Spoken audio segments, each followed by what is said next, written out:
Y'all know what? I hope Fatima ain't messing up with getting this dude beat down. I'll explain all of it to you later. But yeah, and I am feeling like Maurice and Danny friendship growing closer.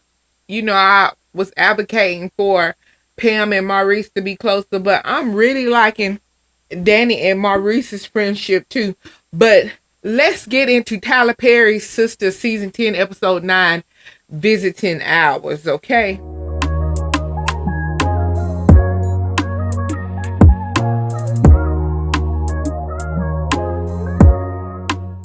Hey, Chatterboxes. Hey, I'm Nele, and welcome to Easy Convos.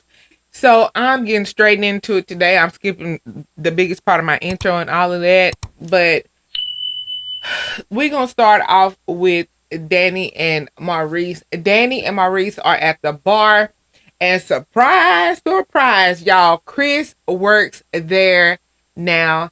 If y'all don't remember Chris, Chris is Maurice's friend from Pride Bar that works the bar, his gay friend, and I am so happy to see him at Billy Jake's. I liked his character, and I'm glad they moved him over to the other bar and not just at Pride Bar because I think he is hilarious.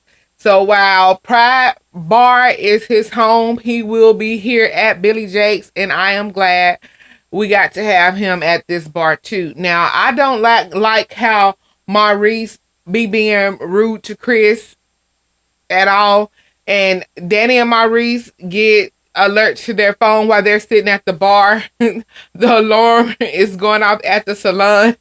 Pam done set it off. Danny had asked Maurice about Dylan while they were sitting at the bar talking. Things are fine with Dylan and he is happy. And I'm so glad to hear that Maurice is finally happy and comfortable in a relationship. But he wanted to know how was everything with Danny. I mean, Tony did make a big show of things at the hospital, and you know things are complicated with Danny and Tony. But I'm waiting for her to tell everybody what's going on. You know. But anyway, Danny's phone is it starts blowing up, and it's Tony. He's worried about Danny still being out, and it's way past dark. I'm guessing that's why he's worried. He's going to go to her apartment and wait for her to come home, or he either gonna come by Billy Jake's, and the whole time she talking, Maurice is giving her the side eye. But I think Tony should be worried, and he's worried about her attacking, either coming back to her house or attacking her somewhere. And I agree with Tony. Daddy doesn't need to consume too much alcohol either. In my personal opinion, alcohol is definitely not her friend. Has she not learned yet? Because baby, you do not need to be drinking or getting high. Pick one or the other, but you don't need to be doing both of them. And you need to have a limit on when you stop. Okay. Danny is uh stopping to visit Andi too and doesn't want Tony to have to wait for her, but he ain't trying to take no for an answer. And again, I'm glad he not. Thank goodness. So she gonna call him when she gets ready to go home so he can meet her there and be waiting at her door. Now, Maurice is confused because he thought Danny and Tony had broke up. Danny just let him know again that it's complicated. Maurice ready to get home to Dylan so he can have a little cuddling, and Danny just glad to see Maurice happy. I think again, I'm glad to see Maurice happy too, and I think at this point we all happy to see Maurice finally happy and settled because y'all know Maurice claimed he couldn't be domesticated, and Dylan is domesticating your boy. Okay. Maurice can't believe he's with someone white. Now, Danny shared how she was how she once dated someone white. Lord, when she opened that door, now I just knew. Listen, I need Preston to walk on through it. She opened the door. Preston walked through this door already. Please, when she told Maurice to enjoy it because life will turn on you, I was hoping she was gonna have flashbacks of Preston. I mean, that's how they've been doing this whole season is flashing back. Honey, I just knew they was finna give us a piece of flashback of her and Preston together, and she was supposed to spin the block on it. Whew. But honey, my hopes just too high on that. That's done with. Shoot, honey. I know. What can I say? I'm just hopeful. But Maurice had questions though. He wants to know what's going on that has Tony worried about Danny and what creep are they worried about. Meanwhile, said creep, Officer Green, is at Danny's apartment banging on her door to the point the neighbor done stepped out to see what's happening. He gonna turn around and tell her to get back in her apartment, honey. Then he started calling Danny, and Danny still ignoring his calls and not taking his calls. Danny told Maurice she and her stalker got into a bad scuffle. And I mean, more like he attacked her, honey. He jumped on her.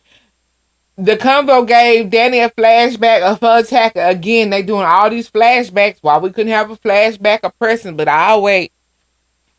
Maurice is really concerned now because he wants to know, like, how bad was this attack? Like, what's really going on? But Officer Green blowing up Danny's phone, honey, that made Danny ready to leave the bar. But Maurice like, girl, hold on, where you going? Because you know you my ride. This how I got here. But anyway, she still has to go by and see Andi before she go home. And I'm thinking, child, you drunk? Are you driving? Because you drunk. I hope you ride sharing. And Maurice talking about that's his ride, baby. Because she's to the wind. In my personal opinion, she more than just lit. Girl. Anyway, Danny make it home finally. And Tony is waiting for her at the door. And thank goodness, because Officer Green outside waiting on Danny to get home. And baby, he angry inside, baby. He big angry. He trying to decide if he going up to her apartment or not. He just sitting down there looking up at the windows to the apartment or whatever. I don't know if he was just waiting for her to get home or trying to decide to go up there. But either way, he was there waiting. But that's enough about Danny. We're going to talk about Fatima and Zach now. Fatima's sitting up in the dude house that apparently blew up Andy's car, right? He come home to be surprised by her sitting up in there. Fatima is giving Madame DeVille at this point, okay? Yes, honey. And Luther worried about how Fatima got up in there and how she even know him. Fatima gets down to business with who hired him to blow up Andy's car, which is, you know, the blue Rolls Royce or whatever. Luther has a chick named Erica up in there in the back who came out, but she not trying to even be involved in whatever they got going on, child. She trying to leave. Luther scared, scared, so he don't want Erica to leave him there by himself. But honey, she out of there. She ain't got no time for this because she didn't even hear Fatima come in and don't even know how she even got up in there. But Fatima told Luther he blew the car up in front of her house, which could have hurt her family, and her friends. So now they got a problem. Child, I'm going to tell you, two people you don't want a problem with, that's Fatima and Madam. Fatima and Zach. Anyway, you don't want no trouble with Madam Cousin because she mini Madam, okay? Luther admits someone wanted, or more like some people wanted to send a warning.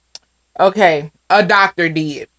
Fatima wanted to know the price a white man paid a black man to hurt his own people, okay? His own kind. Luther was like, well, he paid me $4,000 to send the message. Fatima looking real disgusted, okay? It was disappointing for Fatima to know they almost lost their lives for so little. They was only worth $4,000. That's it. Luther thinks since no one got hurt, that's all good, right? It's forgiven. It's over with. Let's move on. No, Luther, it's not over. It's not gonna work like that. Fatima rounded up about 9 thugs. They done kicked in Luther's door and come swaggering in. Luther realized he effed up at this point, right? Fatima like, $4,000, right? Okay then, I got your $4,000. She done dropped them off their money. Pays her little click the $4,000 and walks out, honey, to let them beat down Luther. Honey, he about to get beat down 2 more feet. So, Zach after Jim working out, Madison strolled by and introduced herself as the new owner of the gym. Then Zach introduced himself, and at this point, Madison realizes, you know, wait a minute, I know that name. And then asked him, was he Rich's friend? Because Rich been talking about him, right? Madison told Zach Rich told her about him and also trying to purchase the gym. Did Zach want Rich be telling all his business? She talking about she wanted to talk to him about the gym, being as he familiar with the gym and come there regularly. No, I wouldn't be giving her my ideas about the gym. She purchased it. She done went and purchased the gym you knew nothing about.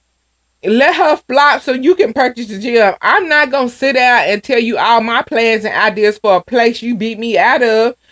Then Madison talking about she would love to talk to him and Fatima when she just shaded meeting them when she was talking to Rich, because when he was like, "Oh, you can meet his girl Fatima," she's like, "No, I basically like she don't need no new friends. I don't been down around and talk to her. You done shut it. Now you's like, oh, I would like to talk to your girl. Girl, get the hell out of here." I'm telling y'all, it's gonna be more to it than that, because that little bit right there let me know. Me now. Me now. It let me know now. It's more to this whole little Madison Truitt situation. Honey, it's gonna be some more to it. I just don't see her being a good girl like Sabrina and her replacing Sabrina, and she's just gonna be this good wholesome girl. No. Because that little shade right there make me feel like it's some more to it. It's some more to it. But anyway, Fatima had home and she in bed chilling, like she didn't just have a dude jumped and beat down 2 more feet. When y'all think they gonna progress Tima Bailey like they have on Zatima, when y'all think they gonna do that? Like, what if we come back from the mid-season break and she got a belly? I don't know. They would have to do a 4 month later like they did on Zatima, so they probably won't do that. I don't see them doing that. But anywho, Zach asked Fatima how was Andi. Y'all, Fatima done forgot she done lied. That's why she don't need to lie. That's why she shouldn't have lied at all. Zach told Fatima about Madison Truitt introducing herself around the gym and whatnot. How she knows Rich and wants them to sit down and talk about the gym improvements. Now, Fatima said the same thing I did. What Madison need to ask them questions for? That's her gym now. You don't sit down and tell you. I call her the enemy. Your ideas on the gym. She wanted it. That's her baby. She should have known what she was purchasing when she rushed to buy it, when she was ready to get it. You don't even go to the gym. Now you won't ask the other people what improvements they need. It's hers now, honey. Zach told Fatima he had her card. Fatima took the card and said, she gonna check out Madison Truitt. And I'm so glad that she is. Zach think because Madison been hanging around down there at Rich Fuel that make her a good person. Nope. That's just like a man to be naive and green. I tell you that. It's gonna be some more drama with Madison Truitt somewhere. I just feel it. It's gotta be. Anyway, Fatima want to know if Zach has talked to Mr. Keys about his sperm donor. Zach don't want to talk about Mr. Keys as usual. He don't want to hear nothing negative. He don't want to hear nothing about his sperm donor, and he don't want to hear nothing negative about Mr. Keys at all. He just want everything to be good and perfect with Mr. Keys, because he think Mr. Keys is all that okay, and he just don't want to hear anything bad about him. They get into bed, they go to sleep with everything. Andi called Fatima to let her know what's going on. That it's chatter about a hit being placed on her. Now we'll get more into Andi when we get to that part, and these other things we'll get more into that I kind of skipped over when I'm talking about particular people, because I'm gonna go back and talk about them people, and we'll discuss that when we get to it. But anyway, Fatima don't think Andi should be worried. But I think Andi needs to be very worried. I feel like Fatima don't think Andi should be worried because she done had the one dude beat up. Now that dude gonna let everybody know, it's too dangerous to mess with Andi, because what happened to him. And I feel like he gonna put the word out, you don't want to take no job from that doctor because it's got bad consequences around it. So I feel like that's why Fatima not worried. Now, I think Fatima could have somewhat messed up though. Now listen, hear me out. Now calm down, and here's why. That guy could have told the police a doctor ordered that first hit out on Andi to send her a message. So what I think Fatima should have done was threatened him in a manner where he would tell the police that the hit had been put out from a doctor on Andy, but I mean that would have incriminated him, but she should have made him feel like, okay, you would rather go to the police and risk going to jail than me do what I'm gonna do to you. That's what I feel like she should have worked there. But anyway, that would have linked Dr. Cruz to Andy's situation because it's a doctor, and what other doctor is she up against right now? That's why I feel like she should have thought that out better. But anyway, I feel like now they're not gonna have a way to link Dr. Cruz. But anyway, Zach worried about Fatima, but again, she's unbothered. But she let Zach know, you know, she'll let him know if she get concerned or worried in any kind of way. And she unbothered because, honey, she done had the man beat down 2 more feet. So what does she have to be worried about? You know what I'm saying? But anyway, let's talk about that doggone Cheyenne, honey. Cheyenne and Andy. So Hayden and Cheyenne are out to dinner. Of course, right when Cheyenne looks over and sees Andy and them coming in, honey. Andy and Dr. Bud. Hayden wants to know what Cheyenne looking at, which she just kind of blows off. Hayden asks Cheyenne about her visit to the doctor office to see this mysterious sister because he wants to know who her sister is. Again, Cheyenne diverts the question, you know, start talking about her food, you know, isn't the food good, whatever. Now, she she not really paying attention to Hayden. She is too busy watching Andy's every move. Now, it was so weird because I'm like, Cheyenne, why are you watching Andy like that? Like, girl, it's your sister. She just over there. She is like watching and studying Andy. Like, is she admiring Andy? Is she in awe of Andy? Girl, why are you looking at Andy like that? Andy and Dr. Vaughn over there smiling, toasting, just having a good time. Dr. Vaughn is happy Andy has finally joined him for dinner. They, you know, just enjoying their drinks and whatnot and what have you. The entire time Cheyenne is staring and smiling at Andy like, why is she watching her like that? It's like giving creepy. But Andy was smiling, happy, enjoying her eating until she looked up and saw Cheyenne. And her smile just dropped and faded from her face to the point Dr. Vaughn had to ask Andy if she was okay.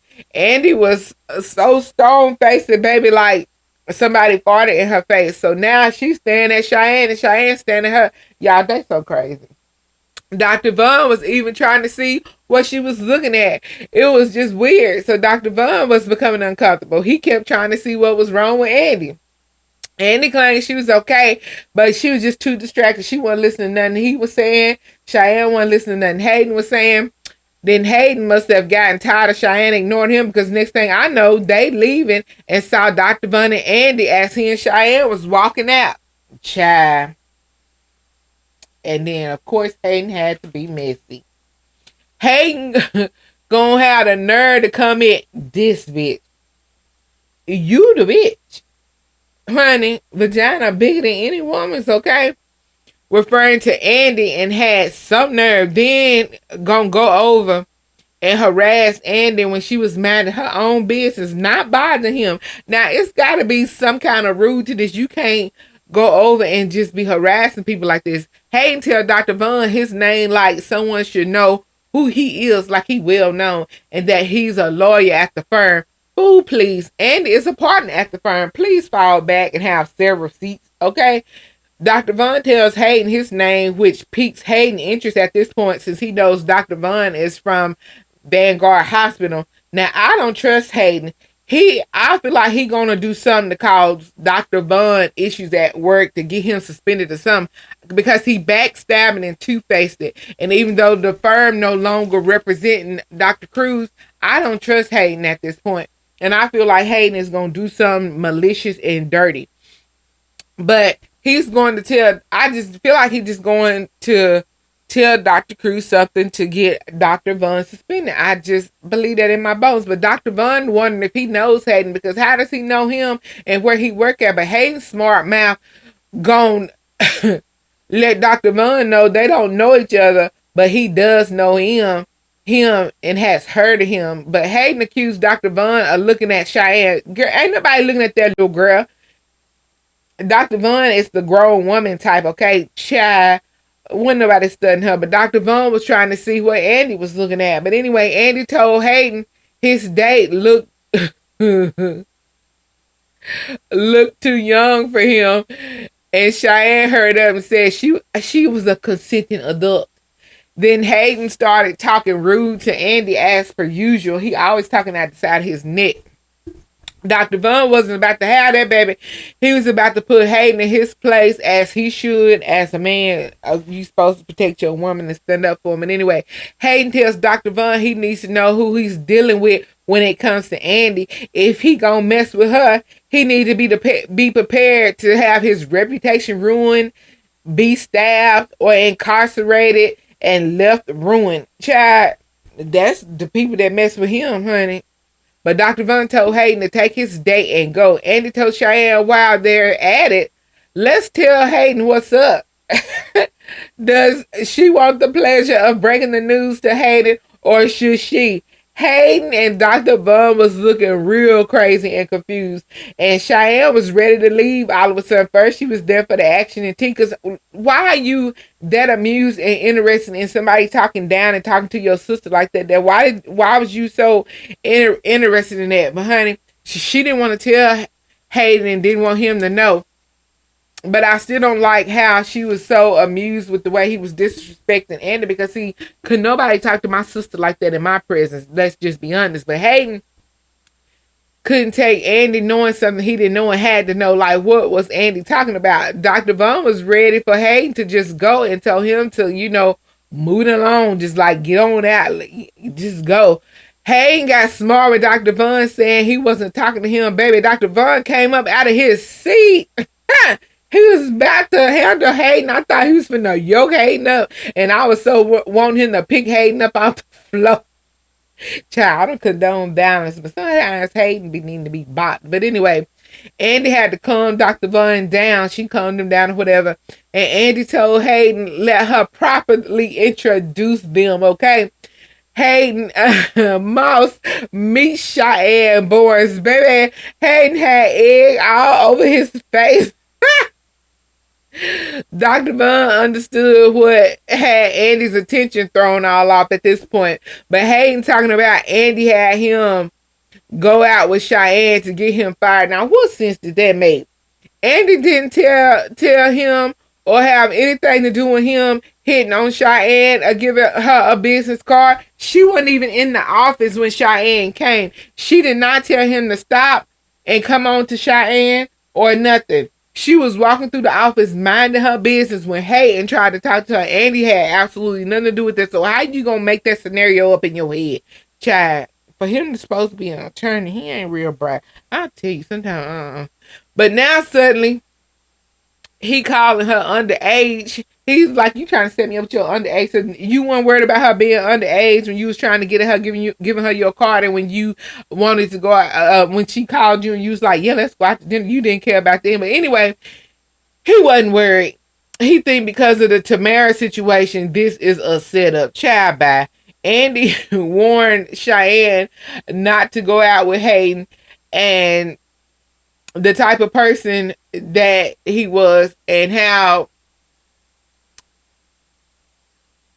can Cheyenne stand there while somebody disrespect her sister? I just don't know.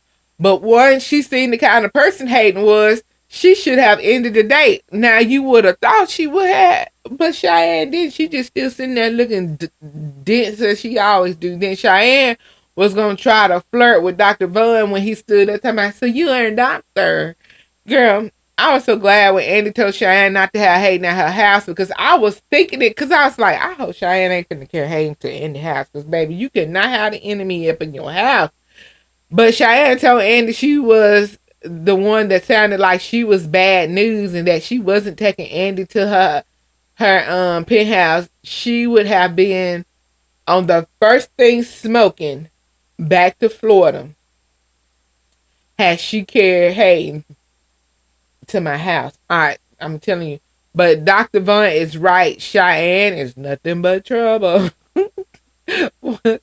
what he say?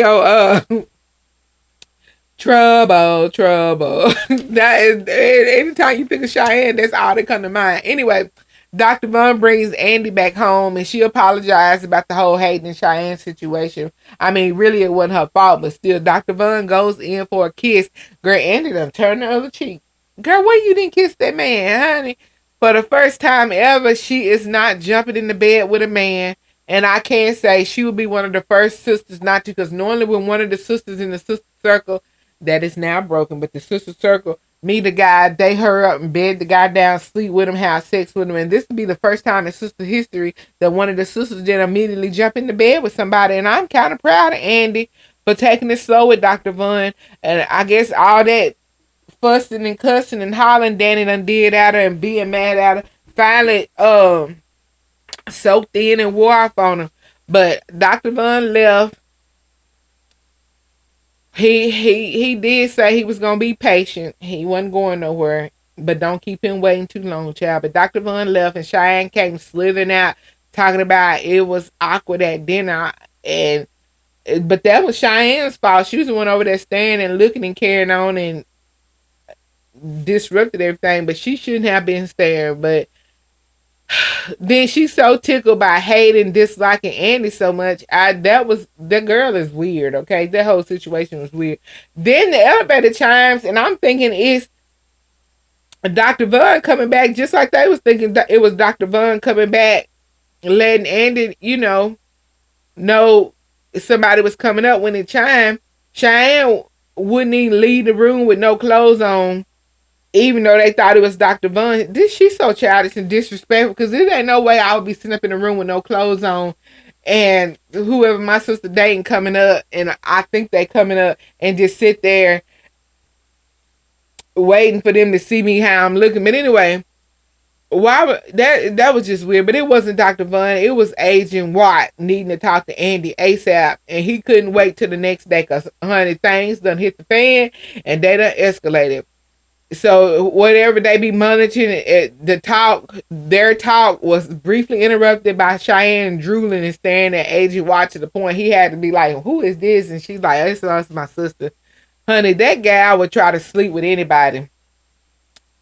Then she went running off like a little bimbo that she is, like she trying to be cute, and she ran right around the corner to eavesdrop. But anyway, Agent White told Andy it's a hit out for her life at this point. Now she need to go into protective custody.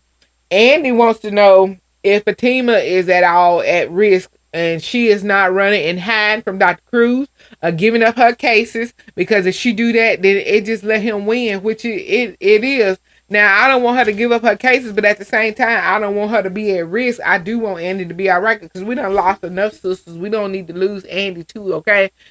The problem is they can't connect the threats to Dr. Cruz to prove it's him threatening Andy. Now, Andy is not running and hiding or giving up the cases. I'm glad she ain't against Dr. Cruz. So Agent Watt gonna have a few people posted up to watch Andy. He gonna watch to see if it's an actual order confirmed, a hit confirmed out on her.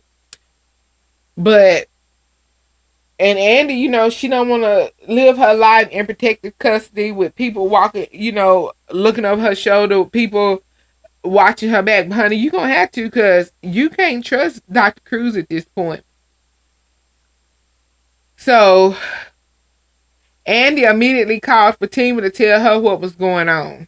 And we talked about that already. Fatima is not concerned per se, because you know why. We already talked about why she's not concerned. So I don't want to backtrack on that, because I'm trying to keep this short. But anyway, Danny came over to Andy's and is on her way up in the elevator. Now, according to Fatima and Zach, when Andy called, it was late. Danny should have came over earlier, because why you wait this late to come over to her house? You should have been going over there instead of going to the bar. But I guess. Then they let her know Danny was coming up. Now listen, why they didn't let her know Agent Watt was coming up? Why they didn't let her know when other people was coming up? But they gonna let her know Danny was coming up. This is why I be talking about the writing in this show don't be consistent, because y'all gonna call up and let her know Danny coming up, but y'all don't be letting her know when Scary Gary was popping up. Agent Watt popped up, her mama done popped up, other people was popping up, but y'all calling her no Danny was on her way up, but okay. Anyway, Cheyenne come bouncing out. She came bouncing out after Agent Watt left looking for Agent Watt. And Andi told her she needed to put some clothes on instead of flashing everybody that come over there. Honey, this dumbtail girl talking about her little nightgown was for Andi's purposes because she sleep naked. Girl, Andi gonna have to lay down some house rules of some type since Cheyenne don't have no common sense or respect of any kind. But Danny comes in half drunk, wanting to know who Cheyenne was, and Andi reminded her, you remember my little sister, and Diane, and Danny was like, oh, that's baby Cheyenne, child. It's whore Cheyenne now. Danny was encouraging Cheyenne's behavior, which is the last thing Cheyenne needs is a cheerleader. Anyway, Danny there to tell Andi what the social worker said when she visited Sabrina, like, they need the power of attorney to make medical decisions for Sabrina and all that type of stuff. But Daddy wanted to also talk about Cheyenne and why she was there. She told Cheyenne she should apply at Fresh Start Salon and bring her resume because they doing applications tomorrow and she need to be there, be square. And Cheyenne trying to twerk a little something back there, honey. She was so excited. Child, Daddy drunk and need to go home at this point. Cause Cheyenne and Andi both looking at her sideways at this point. But they gonna have their hands full with Cheyenne at the salon if they hire her. I guess this is how they gonna try to work Cheyenne into the sister circle, hanging out, working with Danny, Maurice, and Pam. That's what I'm guessing, how they working everybody in. That's just my opinion. But let's talk about what's next on Sistas. Zach is at Fuel and tells Rich he thinks Madison like him. Basically, he don't think Madison hanging around there for the juice because it ain't that great. But he's just playing, child. Madison wants to know who Sabrina is. Danny, Maurice, and Pam have a lot of applicants lined up for the stylist position, and some of them look a little rough around the edges. But Cheyenne comes in at the end for the interview. Now, Fatima confronts Mr. Keys when he comes by to see Zach on her way. It looked like she on her way out to work. She tell him to tell Zach the truth. And then Mr. Keys looking all confused with them droopy eyes as always. Then Fatima asks Andi what's going on with Miss Valerie and Mr. Keys because she still don't trust Mr. Keys. When he finally tells Danny he still loves her, like, child, how long have I waited on this moment? How many episodes have y'all heard me go on about this? Will he please tell her? Now, I done waited this long and Danny didn't even get the reaction I hoped because I was hoping it would get her to start saying, why are you here? Why? But honey, it didn't. She talking about why. I was a little disappointed. But anyway, Cheyenne questions Andi about Agent Watt's visit. Andi tells Hayden to stay away from Cheyenne. Andi thinks Hayden is going to use Cheyenne in some kind of way to hurt her. And I agree. Andi also thinks Cheyenne secretly wants to hurt her. And I agree with that also. I do not trust Cheyenne, and she always up to no good. So we're going to have to see how this play out. Because I have no trust in that dingbat girl. But that is it for today's Easy Convo. Don't forget to like, comment, share, and subscribe. Stay cozy and keep that tea hot till our next Easy Convo.